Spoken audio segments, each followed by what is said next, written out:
Hi, dear aspirants. Do you have fear from maths? Or are you not able to solve the questions of maths? Is maths letting your score down? If your answers are yes, then this video is clearly gonna be helpful for you.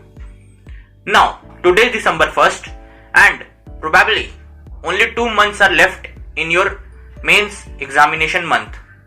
अगर ये corona जो नया variant आया अगर वो फैले ना तो. But if you want to excel in mains or you want to your dream IIT or NIT, then first mains should be your target. I have always told and many other teachers experts tell that कि first attempt हमेशा important होता है because उसमें competition सबसे ज्यादा कम रहता है. जैसे जैसे सेकेंड और थर्ड मेंस का अटेम्प्ट आते जाएगा वैसे वैसे कंपटीशन और बढ़ते जाएगा. So let's get started. Now as your brother I won't like if maths lets your score down और because of maths your selection in NIT or IIT gets paused.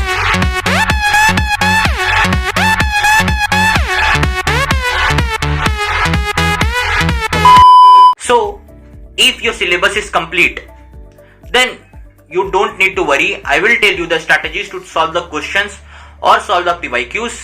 But अगर आपका सिलेबस अभी तक खत्म नहीं हुआ है तो यहाँ पे चैप्टर्स का नाम आ जाएगा अभी थोड़ी देर में.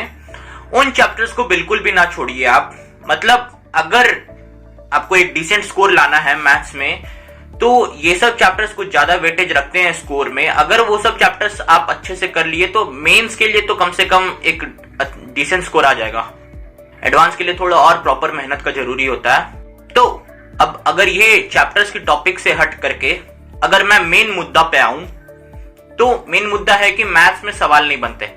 तो क्या आपने सोचा है कि कभी आपके मैथ्स के सवाल क्यों नहीं बनते? क्या आपने कभी भी अपने टेस्ट से उठ करके कभी भी आप अपने मैथ्स की असाइनमेंट बना रहे हो तो उसके बाद आप सोचते हो कि मुझसे मैथ्स के सवाल क्यों नहीं बन रहे हैं? अगर हाँ तो रीजन अपने आप अंदर में सोचिए. अगर ना तो मैं रीजन बताता हूं. रीजन ये है कि आप प्रैक्टिस बहुत कम करते हैं. आपसे एक क्वेश्चन यदि नहीं बना तो आप दूसरे की तरफ जाते ही नहीं है. मतलब आपने एक बनाया नहीं बना तो दूसरा आप अटेम्प्ट ही नहीं करते हैं. बहुत कम बच्चे ऐसे होते हैं जो पहला नहीं बना तो दूसरा अटेम्प्ट करते हैं, दूसरा नहीं बना तो तीसरा अटेम्प्ट करते हैं. बट परसेंटेज ऑफ पीपल जो आगे बढ़ते रहते हैं वो बहुत कम होता है. मेरे एक टीचर थे, उन्होंने 2000 में JEE एडवांस का एग्जाम दिया था. उनसे लगातार 8 क्वेश्चन मैथ्स का नहीं बना था बट उन्होंने हार नहीं माना. और ऐसा था कि आठों सवाल एग्जाम्स में सबसे टफ थे. तो मेंस एडवांस और IIT JEE का जो एग्जामिनेशन होता है वो आपका टेम्परामेंट चेक करता है more than your ability to solve the questions. तो अगर आपका टेम्परामेंट सही है कि मैं मैथ्स का सवाल बना सकता हूं तो यू कैन. उसके लिए कुछ मेथड्स मैं अभी आपको बताने वाला हूं जो आपको श्योरली हेल्प करेगा. तो फर्स्ट मेथड है PYQs. सी, मैथ्स में सॉल्विंग इज इंपॉर्टेंट. मतलब आप कैसे सवाल बना रहे हो, क्या बना रहे हो, उससे मतलब नहीं है, लेकिन अगर आप सॉल्व कर ले रहे हो तो वो ज्यादा इंपॉर्टेंट है. तो PYQs से बहुत सारे क्वेश्चंस आते हैं मेंस और एडवांस में, उससे रिलेटेड आते हैं. खासकर मेंस में जो एडवांस के पुराने PYQs थे 1990s और 1980s वाले, वो सीधे सवाल उठकर मेंस में आ जाते हैं. 2021 में भी देखा गया है कि एडवांस के जो पुराने सवाल थे वो सीधे सीधे मेंस में उठकर आ रहे थे. तो अगर आपने एडवांस के जो पुराने सवाल अगर किए हुए हैं तो आपसे बन जाएगा. नहीं भी किए हुए तो कोई प्रॉब्लम नहीं है, बट अगर आप ध्यान से बनाओगे तो बन जाएगा. सी, मेंस में क्या होता है कि मेंस में मैथ्स में आपको 25 में से 25 क्वेश्चन को ध्यान नहीं देना है. हमेशा 25 में से 20 क्वेश्चन लेकर चलिए. जिनका भी 100% तैयारी है वो भी 20 लेकर चलिए और उन 20 को अटेम्प्ट कीजिए कि मेरा 18-19 बन जाए. ऐसा अटेम्प्ट करना है. सी, मेंस में हमेशा टाइम की कमी होगी तो वो टाइम की कमी आप हमेशा मॉक टेस्ट से हटा सकते हो और कोई दूसरा रास्ता नहीं है. मॉक टेस्ट एंड प्रैक्टिस, बस दो ही चीजें वो आप टाइम मैनेजमेंट कर सकते हैं. सी, सेकेंड थिंग जो मैं बताने जा रहा हूं वो बहुत ज्यादा इंपॉर्टेंट है कि जब मेरे साथ ऐसा होता था कि मुझसे सवाल नहीं बन रहे हैं तो मैं क्या करता था कि मान लीजिए मैंने 1 घंटा में 10 क्वेश्चन अटेम्प्ट किया, मुझसे 6 ही बने, बाकी 4 नहीं बने, तो अगला 1 घंटा में मैं ये सोचूंगा कि बाकी 4 क्यों ना बने। मतलब जैसे आपने 6 बना लिया और 4 नहीं बने, तो वो 4 का आप सॉल्यूशन देखिए प्रॉपरली, थोड़ा टाइम दे करके।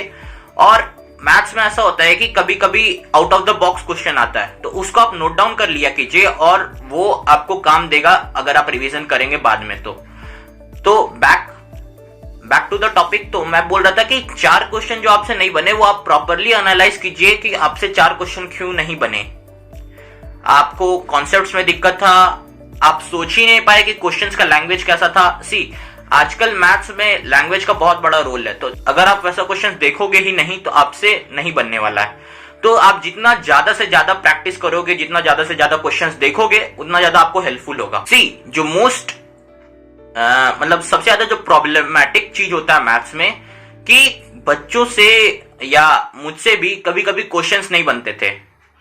क्वेश्चंस नहीं बनने का साफ साफ रीजन है कि मैं उस क्वेश्चंस के बारे में नहीं जानता हूं, या वो जो क्वेश्चंस कहना चाह रहा है वो मैं नहीं समझ पा रहा हूं। तो मेरा एक सिंपल सा टैक्टिक था कि जो भी क्वेश्चंस में, मान लीजिए आपका इतना बड़ा क्वेश्चंस है, उसके नीचे कभी भी मैं सॉल्व करता था तो हमेशा जो गिवन इंफॉर्मेशन है वो दिखता था, वो नोट डाउन करता था।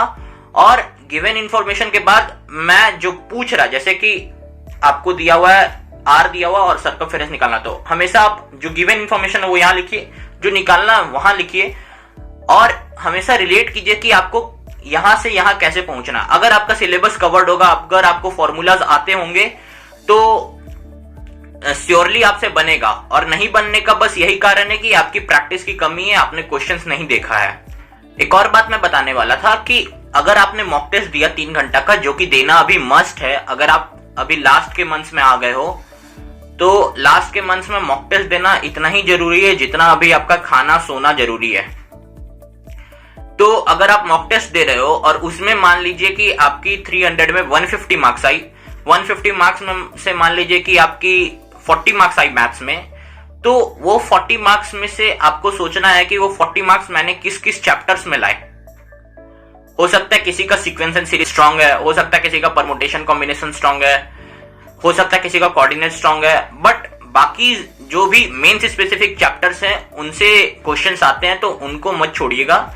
मेंस स्पेसिफिक चैप्टर्स आपको लिस्ट यहां दिख जाएगी। वो मतलब स्कोर बूस्टिंग होता है कि अगर आपने उन्हें एक बार कर लिया तो आप याद रखोगे हमेशा, और प्रैक्टिस करोगे तो वो आपसे बन ही जाएगा। मैथ्स एक ऐसा सब्जेक्ट है ना कि अगर आपने एक बार भी पढ़ लिया और एक बार आपको उसका कॉन्सेप्ट समझ में आ गया तो 100% बनना ही बनना है। इसीलिए मेरा मैथ्स फेवरेट सब्जेक्ट था। उसमें ज्यादा कुछ याद करने का नहीं है, ज्यादा कुछ झोल झाल नहीं है। बस अगर आपको एक बार कॉन्सेप्ट क्लियर है, मतलब रास्ता अगर आपको दिख गया, तो बस रास्ते में चलते जाना है, और रास्ते में जो भी अड़चने आएंगी उनको आपको सॉल्व तो करना ही पड़ेगा। और एक बात हमेशा याद रखना, अपने आरंभ से नहीं, आप अपने अंजाम से जाने जाते हो। और इसी हाई नोट के साथ मैं अपना खत्म करना चाहूंगा ये वीडियो। मैथ्स के लिए कभी भी कोई भी प्रॉब्लम हो, या कोई भी लाइफ से रिलेटेड, जेई से रिलेटेड कोई भी प्रॉब्लम हो, तो टेलीग्राम पे मुझे पर्सनली मैसेज कर सकते हैं। मैं जब भी फ्री होऊंगा तो पक्का रिप्लाई करूंगा। बहुत सारे बच्चों से मेरा बात हुआ है और उनकी प्रॉब्लम्स और उनके प्रॉब्लम्स को सॉल्व करके मुझे काफी अच्छा लग रहा है। As a senior, as a elder brother, हम चाहते हैं कि किसी दूसरे बच्चों की मदद कर सकें। तो लिंक मैं डिस्क्रिप्शन में दे दूंगा और कमेंट के पिंड कमेंट्स में भी होगा वो। और मैंने अपना टेलीग्राम चैनल का भी डिस्क्रिप्शन दिया है, वहां पे जुड़ जाइएगा if you are interested. And then thanks for watching.